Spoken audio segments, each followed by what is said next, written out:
welcome back. Today I wanted to go a little more in depth on my PSA order submission.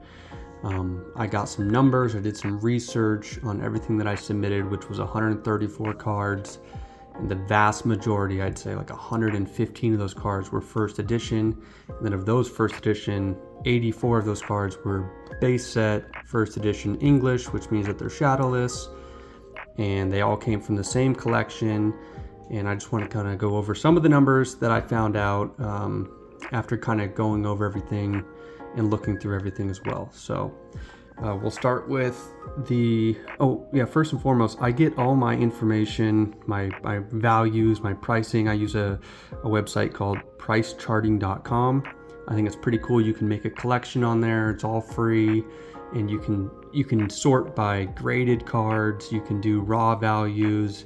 Let's say I had raw cards and I submitted them, then I can change the grade to whatever grade it got, and it will update the value of that card in my collection. And it tracks all that with like eBay sales. So you can actually look at the eBay sales of that card that you had as well.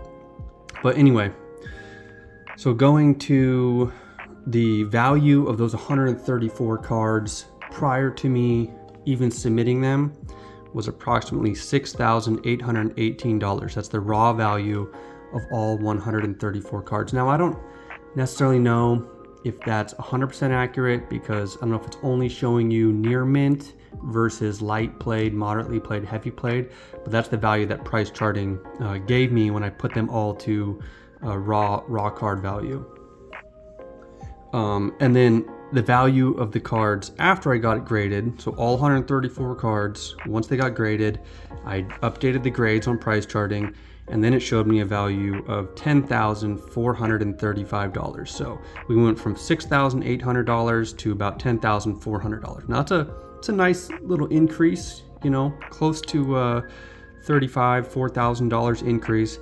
But then you also have to take into account the grading costs, which ended up being $2,199. So I sent in the 134 cards. They were valued at $618. It cost me $2,199 to grade them. And then my value after they came back with the grades was $10,435. So that netted me a profit of approximately $1,492. However, if you know anything about selling Pokemon cards, you're typically not going to get 100% of what the card sells for. Whether you're using consignment like I do, or you're selling it on eBay yourself, or you're selling it on some Facebook group, or you're trading it in, or you're doing whatever. Very rarely would you actually see 100% of that value for each card. So then what I did is I just calculated the 80% value for the raw versus graded, right? So at 80% value of the raw, that $6,800 is actually, what I could have sold it for was about $5,400. And then the 80% value of the graded was $8,408, down from the overall value. What it would sell for is $10,000. I'd probably only see about $8,400 of that. Now you still got the grading fee at $2,199, which means that my actual profit is only $750. And that's still really good on a grand scheme of things, but this was a huge order, and I was expecting things to go a little bit differently, specifically with the base set shadowless. And I have some more numbers specifically for those 84 cards, which might surprise you. So let's see. The raw value of those 84 first edition base set cards was approximately $1,800. Those 84 cards costed me $1,200 to grade. And then afterwards, after grading, those cards are worth $3,200. So that only netted me a profit of $161. Now, if you do the 80% thing again, like your actual expected return on investment, it was actually like negative $123 compared to had I just sold them raw and not sent them in for grading. Now, the reason I was so confident sending these 134 cards in was because I had already sent in a smaller batch prior when I first got the binder collection. And in that smaller batch, I had sent in 10 first edition shadowless non-holos. I did send in some of the holos as well, but I sent in 10 non-holos, and of those first 10, I had 5 9s, I had 1 10 out of that, which was the Squirtle, and I had 4 8s. No 7s, no 5s, no 6s. You know, half of them got 9. So I was expecting somewhere around 42 9s out of these 84 cards. I was hoping for, you know, if we had 1 10 out of 10, that's 10%. I'll round down a little bit, maybe 6 to 8 10s. Ended up only getting 2 10s out of these 84 cards. And then the rest of them I was expecting to be, you know, about 8s. And maybe, you know, throw in the 1 5 here, the 1 5 there, and then a couple 7s. So I was, in general, expecting 42 9s, 6 to 8 10s, and like 34 to 36 8s. Now in actuality, we got only 15 9s out of those 84 cards, so far less than we expected. We only got 2 10s, one of them, this Ghastly, which is an awesome card, I'm not going to complain about that. And then the other one was a Fighting Energy first edition, which, you know, if you're going to get a 10 in base set, that might just be the worst card to get in a 10 compared to something else.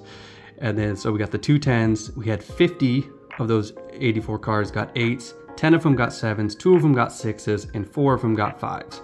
Now, can I say confidently that there was no binder dents or anything like that that may have caused those 4 cards to get a 5? No, I can't, because I'm not going to go over each card as well as probably PSA is going to go over them.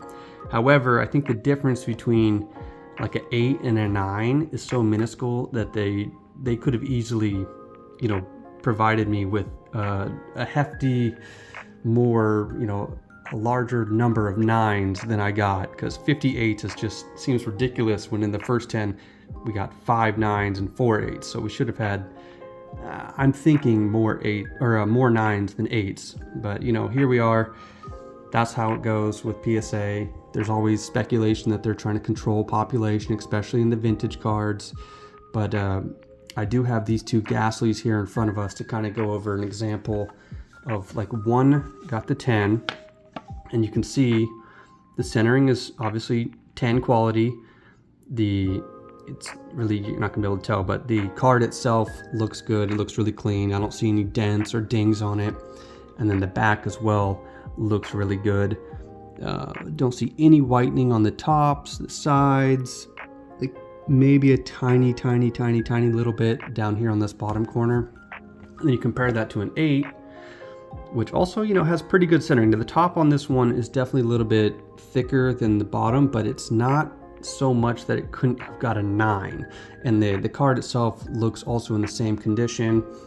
The back has like slightly more whitening. I have one little white dot here and one little white dot there, and that's why I could see it didn't get a 10. But this should have easily gotten a 9, especially when you compare it to some of the other 9s that we did get, and I'll kind of go over that as well. So I don't know if they just do something fishy with base set first edition cards specifically, because there's so few of them in those high ranking grades, that if they just pumped up the 9s and the 10s on those, the value would drastically decrease, and maybe somebody gets upset, you know, and because the value of their collection went down and they've got a little more pull than the rest of us. But anyway, I was a little disheartened by that, knowing that in actuality my base set cards would have been better off not being graded at all. So we'll also go over a couple other ones. Now, in comparison, I sent in the 16 Jungle Hollows. And do I have those? No, I don't even have those with me. The 16 Jungle Hollows. Most of them I've already put on into my like display collection, so I didn't even bother bringing them out here because they're in cases and already in sleeves and all that. But as far as those Jungle Hollows go, 16, which holographics should be a little harder to grade than the non-hollows, such as this Ghastly. But the 16 Jungle Hollows, I had 1 10, which was the Flareon. I had 6 9s. I had 8 8s and only 1 6. No 5s, no 7s. The majority of them were 8 and above, and almost half of them were 9 and above. And obviously the value of those hollows, like, I'm very happy with. I'm very happy that I submitted those, and that's probably where the most of our profit came from, those Jungle Hollows. But anyway, we're gonna also go through a couple more of the cards. I don't know if you can see, those are 2 boxes back there. Each box I think holds roughly 50, and they sent me 2 of these and then 2 like smaller boxes as well, maybe like a third of the size of that. So they sent 2 of these and then 2 smaller ones with all my cards. I really don't feel like going through each and every one of these base set cards. One, because I'm still a little bit upset about it with how many 8s, unless you want to see 50 8s. But we'll still go through a couple of them. So we'll start over here. This was one of the non-holo rares that I had. This is the first edition Electrode. It got an 8. And I think that this one should probably have been a 9. Trying to get close enough for you, but yeah, there's not, the Ghastly that got an 8 had some whitening on the corners and everything. This one doesn't have any of that. Nothing on the sides that I could see, nothing on the front. Obviously there's no dings or else it would have got a 5. But yeah, having this be an 8 instead of a 9, and just in general, 8 versus 9 value is probably half on most of these cards, and if not less. So it really is a hit to the ego when you see so many 8s versus 9s. You're like, well, okay, I guess I shouldn't have sent in those. Here's another really cool card. This is a Dratini. It's a very popular card from the set, and this one got a near mint 7. Now, a 7 versus an 8, I wish I would have got an 8 in this one. But yeah, 7 versus an 8 is probably also about half of the 7 is about half of what an 8 is worth. But this one also looks really clean on the front, centering really good. And again, one little white mark here, one little white mark there.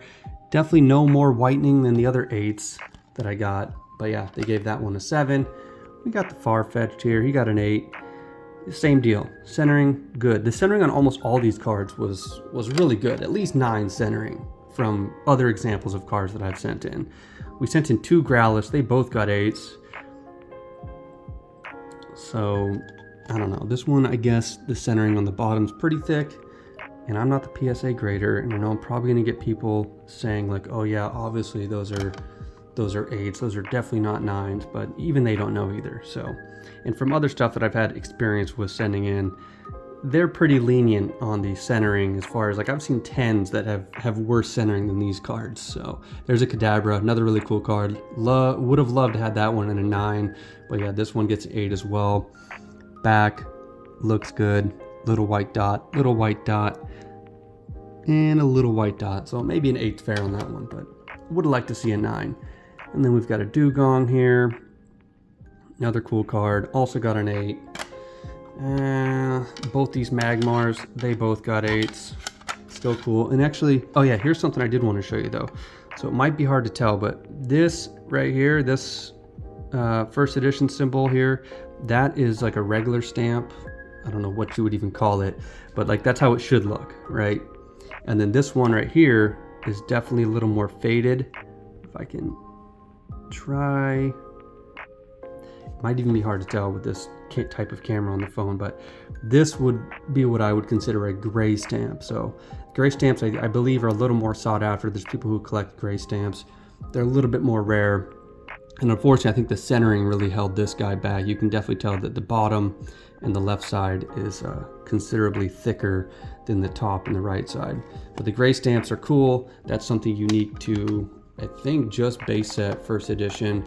And same with the Ghastly here. This one is a gray stamp versus the regular stamp here. And yeah, you really can't tell on film, but in person, it's shades lighter on the gray stamp one. So I think those are cool to have as far as collecting goes. And as far as the other modern cards go, these are the other 9 from, or 9s, and I think maybe a couple 8s, and then obviously we had that 5 Bulbasaur random one, but we had the 10 Venusaur, and this one's a 9. I was kind of hoping that every single one of these that I sent in had got a 10, but you know, PSA has their own idea of thing. And then this one really bummed me out. If this would have been a 9, I would have been okay because I have 9s of the other version, but I can't just have a random 8 Blastoise, so I'm gonna have to send in a couple more and try to get that 9 or a 10 in Blastoise. And this one might just be harder to grade too, which is surprising because a lot of times the darker backgrounds are easier to grade versus a lighter background. And then back to the Charizard. There's our Mint 9 Charizard. There's our Mint 9 Erica's Invitation. And for some reason, man, these Erica's Invitation, these things just dropped off a cliff as far as value.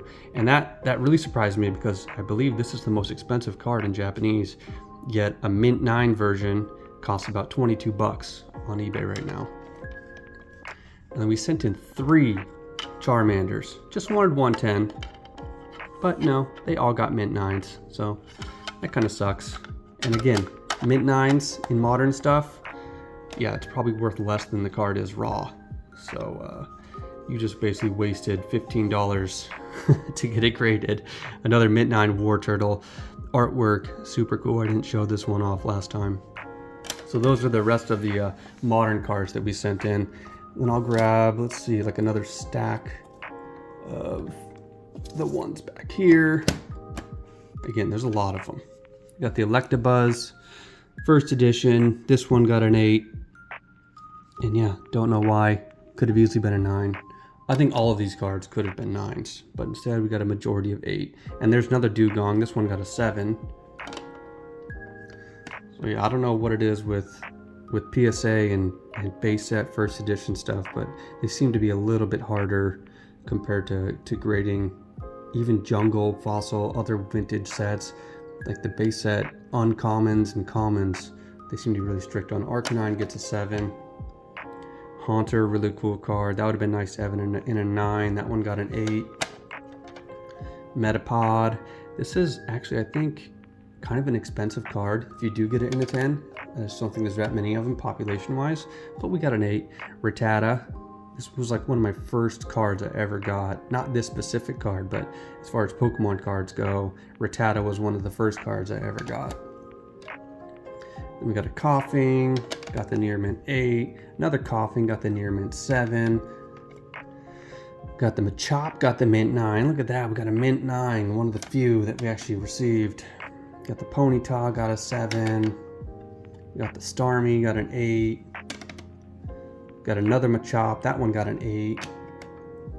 Got the Pidgey, that one got an 8. Got the Nidoran Boy, this one gets a near mint 7. The Poliwag gets an 8. The Onyx gets an 8. I think I had duplicates of a few of them, not all of them obviously, but. And then some of them got the same grade, like those Magmars both got 8s. I think I have 2 Vulpix, they both got 9s, one of the few 9s, and they actually both got 9s. And then, yeah, some of them both got 8s. I got 2 with Doduos, both of them got 8. And there's the other one right there, Doduo, also gets an 8. Got the Drowsy, that one got a 9, that's a cool card. And that one actually had a ghost stamp as well, or ghost stamp, a gray stamp. I don't know the difference between a ghost stamp and a gray stamp, maybe they're the same thing.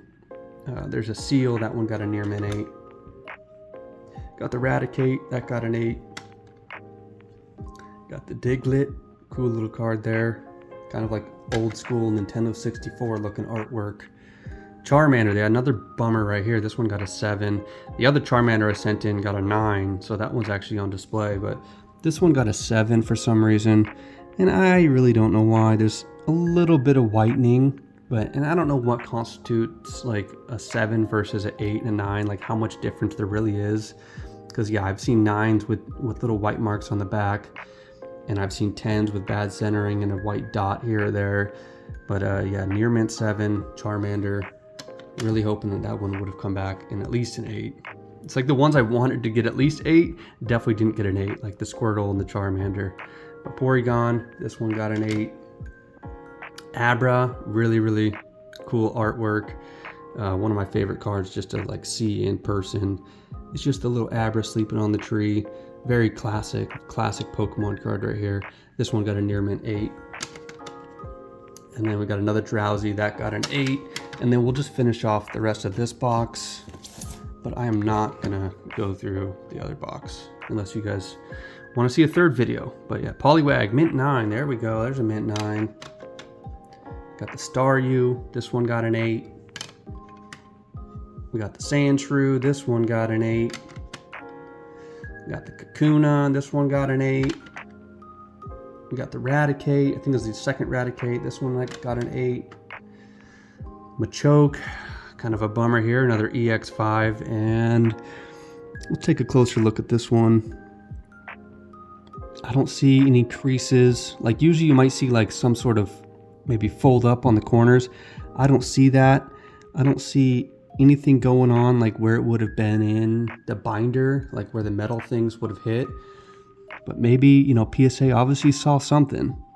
And for people who think like maybe I should just regrade it, well, I've already spent 15 bucks on each card to grade it, and it came back with this. So now I'm basically hoping that these grades go up in value enough that I make back at least the $30 that I'd be spending grading it twice. And then, yeah, so I don't think it's even worth it at this point. And then another bummer here, the Magikarp. This one got a 5 as well. And same deal. I don't see any damage. You know, the centering's not great, so I'm not saying it should be a 10. But as far as the backs are concerned, little white dot. Okay, actually, I mean, there's like a slight little edge wear here. I don't know if that warrants a 5 though. I don't know if you guys can even see that. It's like a slight little edge wear. Maybe that's how strict PSA is on it. So maybe the Magikarp is fair after all. I don't really care.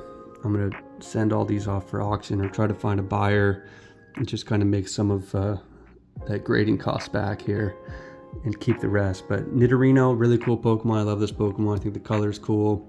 You know, it's like the pink purple rhino. Pretty fun stuff. Got the Near Mint 7 though. Wish it would have been an 8. Caterpie, Near Mint 8. Got the Poliwhirl. This one got a Near Mint 8. I think I had 2 of those. I think they both got 8s. Oh, here's the other one right here. Another Poliwhirl got an 8 as well. And then the other Nidorino got an 8. And the last card from this box was the Jinxie, and she got an EX5.